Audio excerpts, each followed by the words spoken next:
श्रीमदान्विको भुवि गृह्णन्ति ते भूरिदा जना। नाना प्रकार से गोपियों ने प्रेम में अपने को बांध लिया। प्रेम जगत में सार और कोई सार नहीं है। प्रेम नगर की डगर है कठिन, प्रेम नगर मत जाओ मुसाफिर, प्रेम नगर मत जाओ। क्यों? ये बहुत रास्ता जो है बहुत सकरा है, इसमें दो नहीं जा सकते एक साथ। दो का जाना बनता ही नहीं। पानी लिया सामने प्रियतम खड़ा है, रास्ता इतना है कि आप ही मात्र वहां जा सकते हो। डगर कठिन। भगवान से कहती है गोपियां के हे कृष्ण, तुम्हारे प्रेम में कहां कहां मैं तुम्हें ढूंढूं, कहां कहां पुकारूं, क्योंकि जहां जहां भी जाऊंगी मुझे पता है तू बड़ा छलिया है, आगे आगे भागता जाएगा। लेकिन मुझे उस बात का डर नहीं, मुझे तो इस बात का डर है कि तेरे चरणों में वो कंकड़ पत्थर न लग जाएं, क्योंकि मैं जानती हूं कि तेरे चरण कितने सुकोमल हैं। इसलिए कृष्ण भागो नहीं। और जमुना जी के तट में सभी गोपियां भगवान को एक साथ पुकारी हैं। गोपी गीत में अब भगवान पर रहा नहीं गया, बलि गोपियों ने अभिमान किया। ताजा मां बिरगो चोरी इसमें मान मुखा पूजा, पीतांबर धरा सृगवी साक्षान मत मनमता। और भगवान अपनी बार गोपियों के पास आकर के पीतांबरधारी कन्हैया प्रकट हो गए। और कन्हैया को देखते ही गोपियां, किसी ने पीतांबरी पकड़ ली, किसी ने भगवान के चरण पकड़ लिए, कोई रोने लगी, एक गोपी कोई हाथ जोड़े खड़ी, कन्हैया छोड़ के न जाए, पकड़े हुए हैं कसके।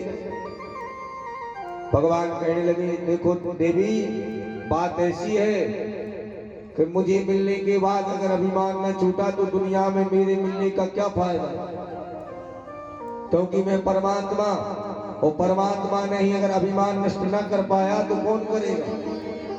इसलिए अभिमान में अंकुरित होकर के रास कभी नहीं हो सकता है। ये तो मेरा मिलन और इस जीवात्मा रूपी तुम्हारा और मेरा मिलन है। इसलिए ये अभिमान नष्ट करना तुम्हारा बहुत जरूरी था। अभिमान नष्ट हो गया। भगवान ने कहा अब तुम रास के अधिकारी बन गए हो, क्योंकि पक्का भक्त होना चाहिए भगवान के लिए, कच्चा भक्त होना नहीं चाहिए। उस राह पे चलने वाला कांटों पर को पार कर जाए, कांटे पार करके जो अग्नि में चल करके चला जाता है, परीक्षा को लेकर के परीक्षा दे करके चला जाता है, वो भक्त पक्का है। उसकी नैया डगमगा नहीं सकती है। इसलिए पक्का बनने के लिए जीवन लग जाता है तपस्या करते करते। और जो धरती पर महापुरुष है हमारे भारत भूमि में, उन्होंने पूर्व जन्म में भी तपस्या करी और न जाने कितने जन्मों से वो तपस्या कर रहे हैं, तब जाकर के उनकी छवि हमें देखने को मिलती है। हमें लगता जरूर है कि इतना बड़ा इतना सुख प्राप्त कर रहा है, ना जाने इसको क्या मिल गया।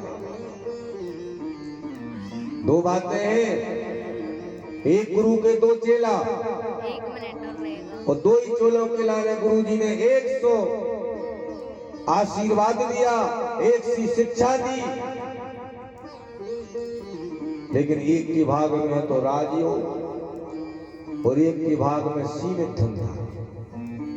दोनों बड़े हो गए और बड़े होकर के अपने अपने कामों में लग गए। और जी के भाग में राजयोग था, वो राजयोग वालों पाप कर, भाग्य में तो राजयोग है तो, लेकिन इतनों पापाचार बड़ो होगा कि वो बिल्कुल ही निर्धन होगा।